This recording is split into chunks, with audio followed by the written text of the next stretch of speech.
What's going on, everybody? C4 here. Today we're continuing our 32-team 7-round mock draft series by looking at the team as of today, which is March 23rd, holds the 14th overall pick, and that is the Green Bay Packers.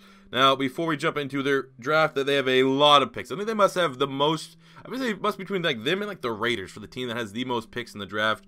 I don't know the exact number. It could very well be the Packers. We're going to a very long mock draft, which was very difficult because they don't have that many holes. So there's going to be a little bit of doubling up and some, oh, I shouldn't have got that. We went best player available in a lot of scenarios. But before we jump into the mock draft, we need to look at how free agency shaped our draft board. So looking at what they gained, they added Deshaun Kaiser in a trade with the Cleveland Browns, where they sent Demarius Randall away, which didn't really make a whole lot of sense because I thought he was their best corner last year. They added Muhammad Wilkerson, who, kind of has some work ethic issues with the Jets as of late, but if they can get back to his old form, that is a really, really solid pickup. Kind of a band-aid, though.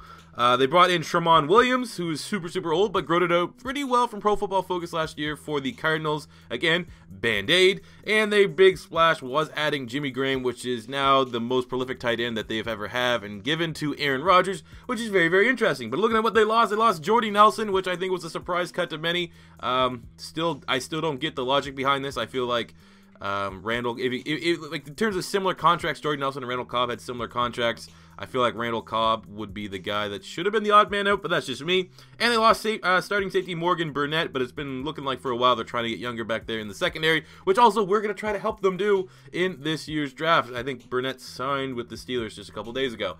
So without further ado, we're jumping into a very, very long mock draft. How many picks? 1, 2, 3, 4, 5, 6, 7, 8, 9, 10, 11, 12, 13 picks. 13 picks! Good God! I will say 2 of them are special teamers. Get ready. All right, so starting out in the first round at pick 14, I am selecting cornerback Josh Jackson from Iowa. Looking at their current depth chart, I really do believe that Josh Jackson could start for the starting gig, because right now it looks like their starters are penciled in. Probably going to be Kevin King. You're going to have Tramon Williams and Quentin Rollins. Like, those are going to be the 3 guys that are primarily going to be trying to get that starting gig. I think, debatably, Josh Jackson is better than all the bunch. If you're looking at from a straight prospect, Kevin King last year in 2017 was their second-round pick out of Washington, or Josh Jackson right now out of Iowa. Give me Josh Jackson every day of the week. So I think adding, for a team that needs to get better immediately in the secondary, because, any year that you still have Aaron Rodgers, that's your window to win. I think you got to get a guy that can make an impact on defense. Why not get the best ball-hawking corner in this year's draft class, who could very well end up being your corner 1 come opening day. Going to the second round, pick 45, I'm selecting wide receiver Deon Cain from Clemson. Looking at their roster right now, they have Devontae Adams on the outside, Randall Cobb in the slot, and what else? I don't think Geronimo Allison's good enough to consistently play and start on the outside. I think he's a nice rotational guy. So get a guy like Deon Cain, tested very, very well at the combine, had some ups and downs at Clemson, inconsistent tape, probably would have benefited from going back to college, where he would have probably been regarded as one of the top wide receivers in next year's draft class, but you're gambling on the potential here, and he has very, very high ceiling, one of the highest ceilings out of all the wide receivers. Clemson's pretty much wide receiver U right now, and I think that good fit, man. He brings some speed on the outside. Ultimately, Jordy Nelson was their deep threat. Jordy Nelson was the guy. I don't know why. He didn't have tremendous speed, but he had really, really good speed, long legs at 6'3". He just got behind defenses. He just got behind coverages, and I think Deon Cain could come in and take that role in for the Packers as a rookie. Going to the third round, pick 76, I'm selecting linebacker / edge rusher Lorenzo Carter from Georgia. Looking at the roster, I think he can become outside linebacker 3, and is more importantly, it'd be focused as the successor to Clay Matthews. I think Nick Perry is their guy. He's the guy that he's pretty much the only guy that's consistently able to rush the passer on the Packers defense. I mean, they have some good players, Kenny Clark, Mike Daniels, but those guys aren't really prolific in terms of getting sacks and stuff like that. And Clay Matthews has, had some ups and downs, but I think he still is a very solid veteran.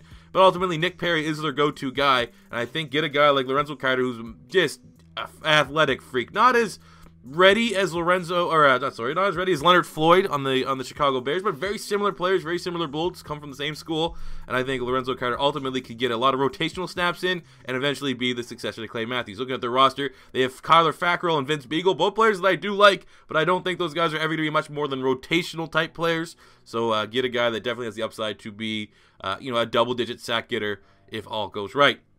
Going to the first of 2 fourth-round picks. First up at 114, I'm selecting defensive end Breeland Speaks from Ole Miss. Looking at the roster, I think he can come in and be defensive end 3. I really think he's good competition, good rotation to have with Montravius Adams. And again, you got to get younger. Dean Lowry's serviceable, but I still think Muhammad Wilkerson's a band-aid and Mike Daniels getting kind of old. So you just add some depth. They don't really have that many defensive linemen on the roster. So go get a guy like Breeden Speaks who, is versatile, can play 4-3 tackle, 3-4 end, and just slot him in there for some depth, get some rotational snaps, and you just build up that D. Yeah, you look at the Philadelphia Eagles. We won the Super Bowl. We have like 8 starters on defensive line. So there you go. Build that up. Going to the second, 4th round pick, 133 of them going offensive guard Skylar Phillips from Idaho State. I think he can come in and be offensive guard 3. Also, might be able to challenge for that starting right guard spot. As of right now, Jari Evans is not re-signed. I think Skylar Phillips, honestly, his tape, Idaho State, smaller competition. I've actually watched like 2 or 3 of his breakdowns because I thought Philly, personally, I was kind of scouting to see if he'd fit in with the Eagles. Violent run blocker, very, very good. Really, the only reason why he's not being like a 3rd round pick or talked up as one of the top 5 guards is because of concussion history. He's one of those guys that I think a lot of teams, he's had a couple of concussions in college, that they might be a little bit worrisome about that. But in terms of just pure big mauler, run blocking, he's an absolute animal. And I'm sure that he'd be a perfect fit there for the Green Bay Packers to replace Jari Evans if they're looking at him and grade him as their starting right guard, which he definitely, if he gets the competition, could beat out, as it looks like, Justin McCray for that starting gig. Going to the 5th round, first of 4 5th-round picks. First up at 138, either selecting safety Dominic Sanders from Georgia. I think he can come in and be safety 3. I think he brings versatility. He's more of a free safety, but I think you can kind of class him in as a strong safety. And right now they don't really have any proven strong safety depths, according to ourlads.com, behind Josh Jones, who was a 2017 second-round pick. But Dominic Sanders, I'm pretty sure he has the most interceptions in the history of University of Georgia. Very productive, good tackler, pretty much just good. He's one of those jack-of-all-trades, master of none. I wouldn't say he's exceptional at anything, but he's good at a lot of things, and that usually means you're going to be good depth with some potential to take over to start in case there's an injury or something like that.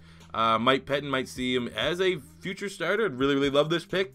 But also, you're going to get special teams ability. So in the 5th round, 6th round, 7th round, that's kind of what you're looking for.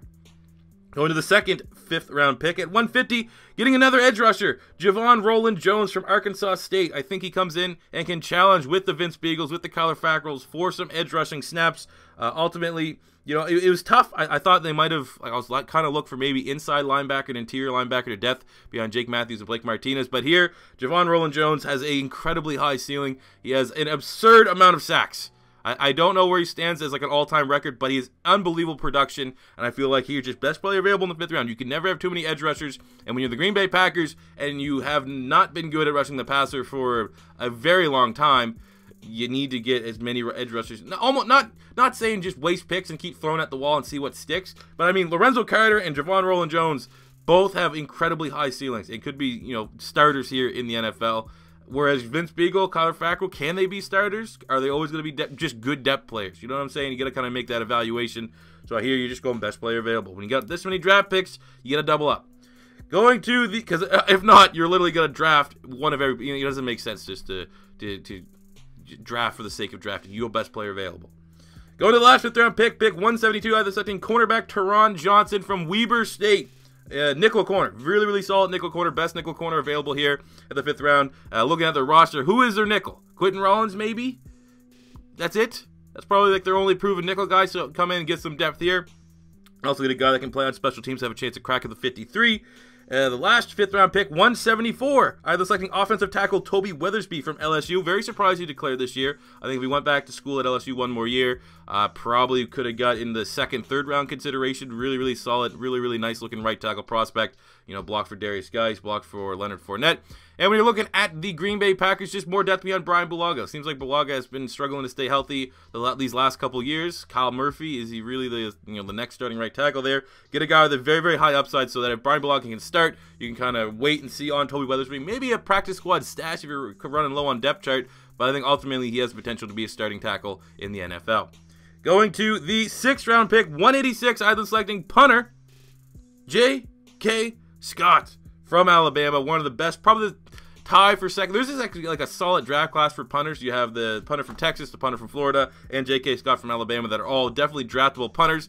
I think ultimately Vogel was like one of the worst. Like basically Packers had not great punting last year, so I think that a guy like J.K. Scott, who's definitely going to be a starting punter as a rookie, there's an immediate upgrade right there. So just try to get some upgrades. Help your special teams unit out.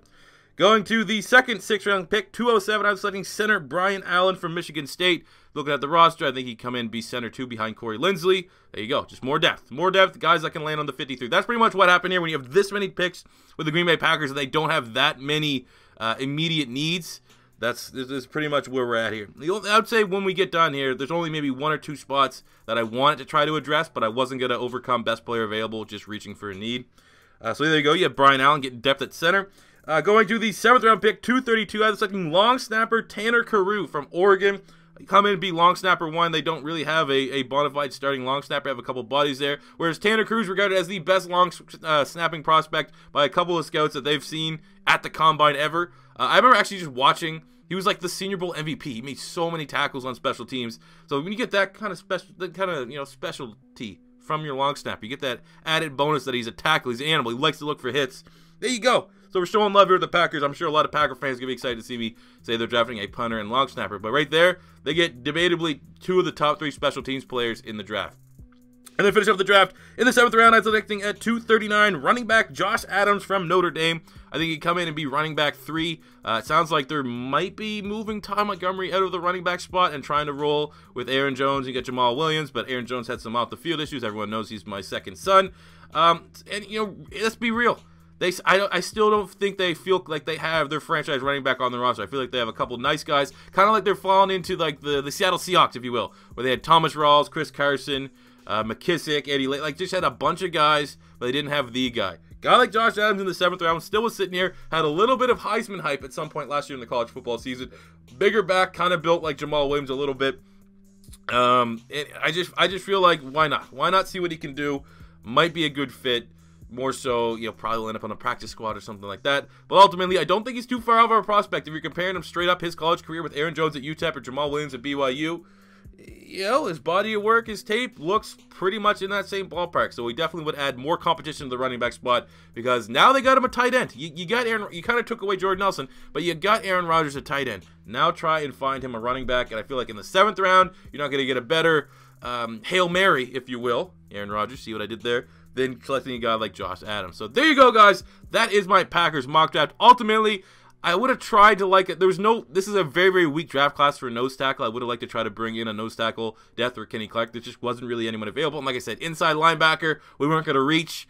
Maybe you could swap out one of the special teams picks for a linebacker late, but ultimately we're going best player available, and those 2 special teams picks might not be pretty, but both of them would bring immediate upgrades to the Packers special teams. So there you go, guys. That is my Packers mock draft. If you agree or disagree with any of the picks, let me know in the comment section below. Give me your Packer mock draft. See how they line up. If it's your first time stopping by, don't be afraid to hit that subscribe button, smash the like button if you enjoyed. And until next time, it's C4 saying peace out.